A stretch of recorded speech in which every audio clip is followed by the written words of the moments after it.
Hi, I'm Robert Farrell at Viral Resumes. I've written hundreds of resumes and I'd like to write yours.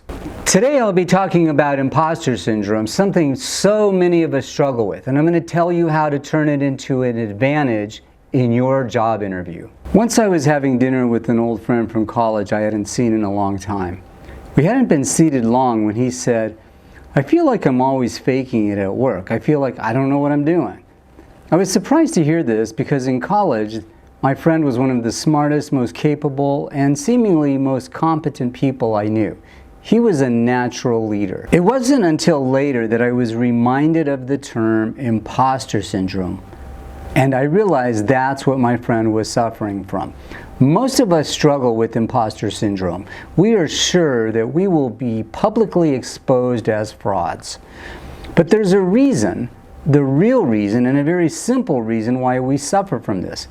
We don't know everything there is to know about, well, anything, but especially our chosen field.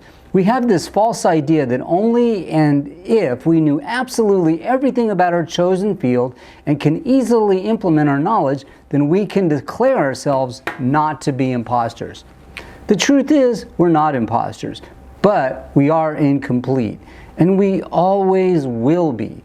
Take any field at all. Find an expert and ask him or her this question: do you still have things to learn?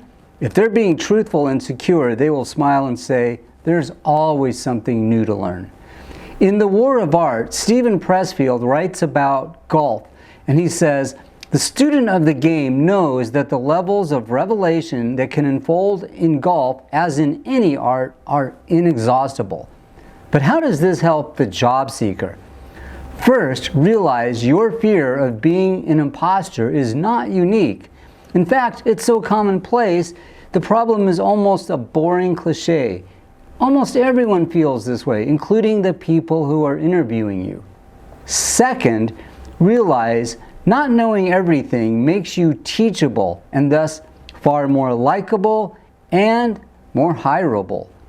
Third, learning new things about your field can be exciting and even joyful. It's something you can share with your interviewers. If we were good before, and we wouldn't be in the interviewer's seat at all. Then, now we can become even better. Pick one focus of improvement or growth and work on it. This will be a great story to tell in your interview. If you're asked what is your greatest weakness, you turn it into an area of growth that you're currently working on. You're not an imposter, you're just incomplete, and you always will be. And that's a good thing, both personally and professionally.